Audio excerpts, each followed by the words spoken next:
Aujourd'hui c'est jour de course. Alors d'habitude je fais les courses avec mon mari, mais ce matin c'est pas possible donc je vais les faire toute seule. Enfin pas toute seule parce que je vous emmène avec moi pour aller faire mes courses pour environ une quinzaine de jours. Parce que c'est les vacances donc on va juste faire les courses pour les 15 jours qui viennent. Voilà, donc je vous emmène avec moi. On va d'abord à Carrefour. Donc d'abord dans un supermarché. Parce que je peux pas tout acheter au magasin bio, ça coûterait trop cher. Ensuite on ira dans un magasin bio acheter notre vrac. Et si on a le temps, on ira également acheter quelque chose dans un magasin pour professionnels parce qu'il n'y a que là que je le trouve. Et bah, je vous montrerai. Voilà. Allez, on y va. Voilà, on est arrivé au supermarché. Il vient juste d'ouvrir, donc il est 8h30. Je vais essayer de faire court parce que je déteste faire les courses. Et je vais vous montrer tout de suite ce que j'emmène pour faire mes courses au supermarché. Voilà la liste de courses. Il n'y a pas beaucoup de lumière, désolé, il est tôt. Donc à Carrefour, je dois acheter des œufs, du lait, des oignons, du thon, des sardines, du jambon, quelques saucisses et du jus de citron. C'est tout. Je vous ai dit, hein, c'est un petit réassort pour les vacances. Donc il n'y a pas grand chose à acheter à Carrefour. Donc pour ça, je vais juste prendre 2 sacs. Et puis un petit sac pour le vrac pour les oignons. Voilà. Bon, voilà, j'ai fini en moins d'une demi-heure les courses à Carrefour. C'est trop tôt pour aller au magasin bio parce qu'il ouvre qu'à 9h30. Donc on va d'abord aller chez Métro, aller chercher ce qu'il me faut. Parce que je pense qu'il va y avoir la queue à cette heure-ci de toute façon. Et puis j'aurai le temps de vous montrer tout le matériel que j'utilise pour le vrac au magasin bio. Voilà. Voilà, donc je vous présente le matériel que j'utilise pour aller acheter mes courses au magasin bio en vrac. Donc il y a des boîtes plastiques, ça c'est pour les céréales, donc il y en a 3. Voilà, une petite, enfin une moyenne et 2 grandes. Ensuite, un bocal qui se ferme pour ça va être pour le bouillon de poulet en vrac. Ici j'ai une bouteille, ça c'est pour mettre la semoule. Voilà, la semoule épaisse, enfin couscous, vous voyez la semoule.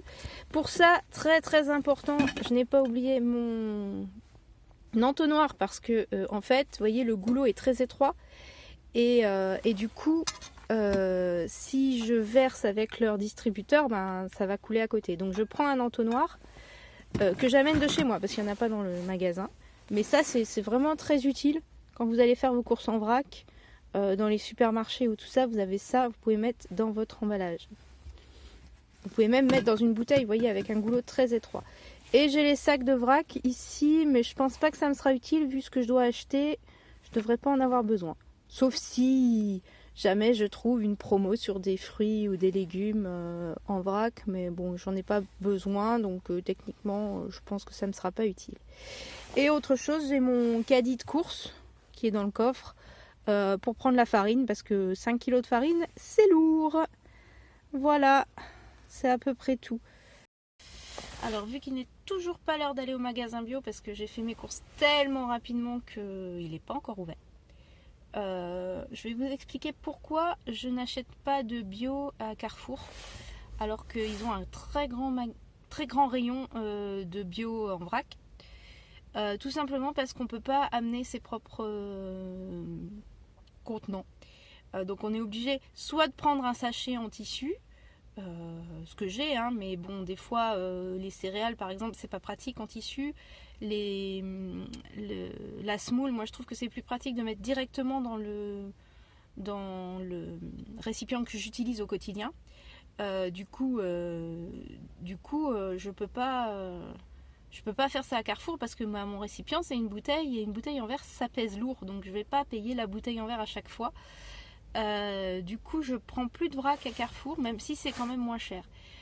Mais du coup le magasin bio où je vais là, bon c'est un supermarché, hein, faut pas se leurrer, c'est une chaîne, il y en a plusieurs dans la région. Mais on peut faire la tare en fait. Vous prenez votre récipient, vous le pesez à vide avec le contenant que vous voulez mettre dedans. Par exemple, si je prends des céréales, j'ai pesé avec ça à vide avec l'intitulé céréales. Il va mettre un prix en fait, le prix que j'aurais payé si j'avais payé juste le contenant. Et je remplis et après je fais le poids plein. Et en fait, ils font la déduction à la caisse. Ils enlèvent le prix du récipient vide, du plein. Et en plus, ils font 5% de réduction si on ramène nos propres contenants. Donc, c'est avantageux. Et puis, c'est pratique parce qu'en fait, on fait la tare nous-mêmes. On n'a pas besoin de peser d'abord en caisse et puis aller... après, on s'occupe tout seul. Par contre, ça fait des étiquettes. C'est le seul inconvénient. Mais c'est plus rapide que dans un magasin de vrac. Après, à côté de chez moi, il y a plein de magasins qui font du vrac. Il y a plein de Biocoop, il y a un Day by Day, tout ça. Mais c'est très cher. Disons que là, je suis obligée de prendre la voiture. Avant, je venais au magasin bio sur le retour du travail, parce que l'année dernière, je pouvais le faire. Cette année, je travaille pas du tout dans ce coin-là, donc c'est plus possible. Mais c'est vrai que dans mon quartier, j'en ai plein des magasins bio. Mais c'est des bio bobos super chers, donc on se limite au minimum. Et puis on va acheter ailleurs parce que c'est bien beau d'acheter bio, c'est bien beau d'acheter équitable, tout ça. Mais après, faut bien qu'on puisse acheter. Et puis pas qu'on dépense tout notre argent dans la nourriture, et ça c'est pas possible. Donc voilà. Après, on dépense pas des sommes mirobolantes dans la nourriture. On ne fait pas non plus très attention. Hein. Je vais vous dire, là j'ai acheté 1 kg d'oignons, ça m'est revenu à presque 4 euros. C'est tout, c'est 1 kg d'oignons à 4 euros. C'est cher, mais je sais que c'est de bons oignons et on va bien les manger et ça va nous faire du bien. Voilà, donc je suis pas non plus à cheval sur le côté prix quand c'est de la bonne qualité. Maintenant, pas tout le temps non plus, faut pas exagérer.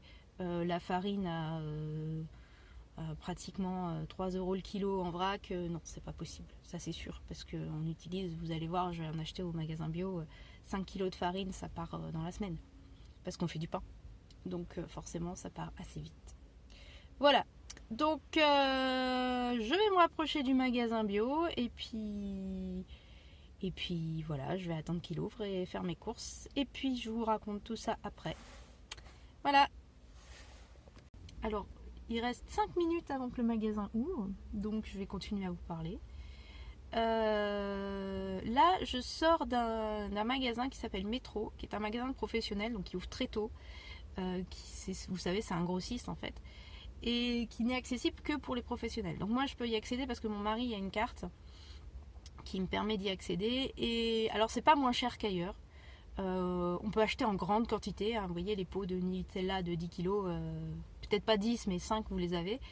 Moi j'y vais pour quelques produits très spécifiques que je ne trouve pas ailleurs ou que je trouve difficilement ailleurs. On y achète du café en grains puisqu'on le moud nous-mêmes, donc des sachets de 1 kg de café en grains. On y achète une fois par an 25 kg de sucre. Je sais ça fait beaucoup mais... à 30 centimes le kilo de sucre, ça va. Dans un emballage en papier recyclable. Donc voilà. Donc 25 kilos de sucre, il faut les stocker. Hein. Je reconnais. Mais je vous montrerai un jour mon stock. Vous verrez que j'ai de quoi stocker. Et j'achète aussi. Alors ça, c'est un truc qui n'est pas du tout écologique. Qui n'est absolument pas zéro déchet. Qui est industriel à mort. Mais mes enfants adorent ça. En fait, c'est une poudre chocolatée pour faire du chocolat chaud. Mais c'est pour faire du chocolat chaud sans lait. C'est-à-dire qu'en fait, vous faites chauffer de l'eau, vous mettez de l'eau bouillante dans votre mélange et vous avez un chocolat chaud. Et un chocolat chaud qui est bon. En fait, c'est le chocolat chaud qu'on trouve à Ikea. Je ne sais pas si vous connaissez le chocolat chaud d'Ikea. C'est ce mélange-là qu'ils utilisent. Donc moi, je l'achète. Ça s'achète par sachet de 1 kg en plastique. Pas du tout recyclable. Comme j'ai dit, c'est hyper industrialisé avec du lait en poudre, du cacao. Bilan carbone, ça doit être catastrophique. Mais bon, c'est hyper pratique. Les enfants peuvent faire leur chocolat chaud tout seul. Voilà. C'est vrai qu'un chocolat chaud avec du chocolat fondu, c'est meilleur. Mais ça prend plus de temps, ça prend plus de vaisselle et la plupart du temps on le fait pas. Voilà, donc on a ce petit travers là d'acheter du chocolat hyper industriel, hyper sucré, hyper plein de produits chimiques, mais ça va être difficile de faire que les enfants s'en passent parce qu'ils sont vraiment accros à ce chocolat là. Voilà. Alors le magasin est toujours pas ouvert, donc on attend. Je me rends compte que c'est la première fois que je fais mes courses aussi rapidement. Même ça m'est déjà arrivé d'arriver à Carrefour à l'ouverture. Je mets quand même une très grosse demi-heure, voire 40 minutes pour faire mes courses. Et là en fait non, pas du tout. Alors c'est peut-être parce que c'est juste du réassort qu'il n'y avait pas grand chose à mettre. Que j'ai pas dépassé ma liste. Enfin si, c'est pas vrai, j'ai acheté une brosse à dents en plus parce que mon fils a besoin d'une nouvelle brosse à dents, donc j'ai acheté une brosse à dents. Brosse à dents en bambou dans un emballage en carton, d'accord, hein, ça existe. Maintenant en supermarché, je vous le dis, à Carrefour ils en ont. Mais voilà quoi, j'ai pas traîné en fait. Et puis à métro, il n'y avait pas la queue. D'habitude, je sais pas, à 9h, il y a encore plein de professionnels qui sont là à faire la queue, et là il y avait personne, donc j'ai pas fait la queue. Du coup j'attends, je suis pas la seule, il y a une autre dame qui attend aussi l'ouverture, mais elle est devant la porte, il fait trop froid pour que je sorte de ma voiture, donc je reste là. Voilà. Bon, sinon on peut parler un peu, hein, pourquoi je fais mes courses en supermarché alors que bon, je devrais aller au marché, tout ça. Je sais qu'il y a Jérôme Pichon, donc de la famille Presque Zéro Déchet, qui explique que le zéro déchet, c'est le lien social, tout ça. On va au marché, on va boire un coup. Moi, je supporte pas le marché. Il y a trop de monde, trop de bruit. Donc je peux plus aller au marché, moi, c'est pas possible. Je traverse le marché, je fais pas des crises de panique, mais je peux pas acheter et je rentre chez moi. En fait, je suis pas sociable. Donc le zéro déchet, quand on n'est pas sociable, c'est un peu compliqué. Surtout quand il faut demander des choses. Mais voilà. Donc moi je supporte pas d'aller au marché. Donc c'est monsieur qui s'y colle la plupart du temps. Et moi je me colle au vrac du magasin en vrac parce que j'ai pas besoin de parler. Je fais tout toute seule. Voilà. C'est très asocial comme comportement, mais je suis comme ça. C'est peut-être parce que je parle tout le temps, toute la journée avec plein de monde, et le soir j'en peux plus, et le week-end j'ai juste envie d'être tranquille en fait. C'est peut-être ça. Allez, le magasin est ouvert, j'y vais. Alors voilà, j'ai fini mes courses. Il est pratiquement 10h, 10h moins 10. J'ai fini mes courses, j'ai fait 3 magasins. Ça m'a coûté, alors, au supermarché, donc à Carrefour, ça m'a coûté 57 €. On va dire 57 parce qu'il y a quelques centimes, mais c'est rien. 12,40 € à métro et 26 € au magasin bio. Donc 26, on va dire 30, 60, 80, 90, on en est à un peu moins de 100 €. Bah ça va, un peu moins de 100 €. Bon, pour 15 jours, je trouve que ça fait beaucoup, mais bon. On va dire que ça ira. Ça va. Allez, on y va.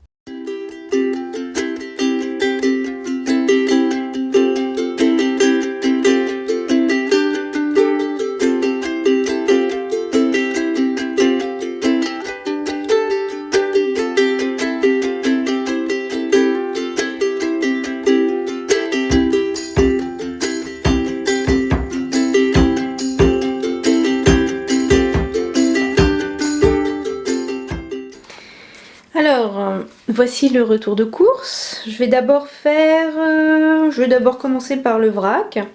Donc en vrac, j'ai donc ici des oignons dans mon sachet de vrac, du bouillon de poulet en vrac, la semoule en vrac. Je vais pouvoir, ces deux pots là, je vais pouvoir mettre directement dans mon placard, c'est bon. Ici, les céréales des enfants. Pareil, je vais mettre directement dans le placard. Vous voyez, j'ai mis le vrac directement dans les pots qui me seront utiles à la maison. Ça, je vais juste le vider dans le bac à oignons et ça sera fait.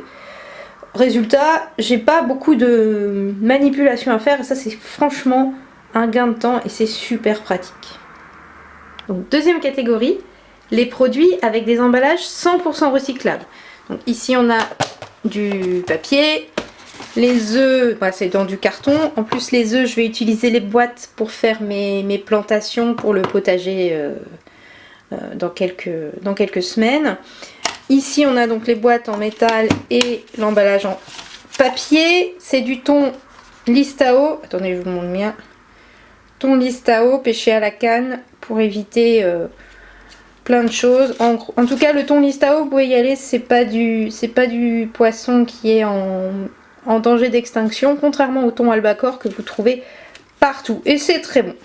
Voilà, donc métal, carton. Pareil pour les sardines. C'est du carton, du métal. Voilà, on va faire le point. Carton, métal. La brosse à dents, je l'ai ouverte. Je vous la montre. Hop. Voilà, une brosse à dents bambou. Voilà, c'est du bois, quoi, tout simplement. Avec une tête fine, pour ceux qui se poseraient la question. Hop. Voilà, c'est une tête fine, vous voyez, pas une grosse comme on peut trouver parfois. Ça, c'est vraiment à mon avis, ça doit être très, très pratique à utiliser. Ça, c'est du carton. Ensuite, ici, une bouteille en verre avec un bouchon en métal, 100% recyclable. Tout ça, c'est du recyclable. Donc, on va pas le compter comme déchets. Ce sont des déchets, mais ce sont des déchets recyclables. Donc déjà, c'est mieux que rien. Alors, dernière catégorie, les aliments dans des emballages non recyclables. On a les saucisses, le jambon. Je sais qu'on peut acheter du jambon en vrac, mais le problème du jambon en vrac, c'est qu'il est rarement moins riche en sel. Et qu'en plus, pour obtenir des tranches très fines, c'est difficile. Donc, ils nous font des grosses tranches.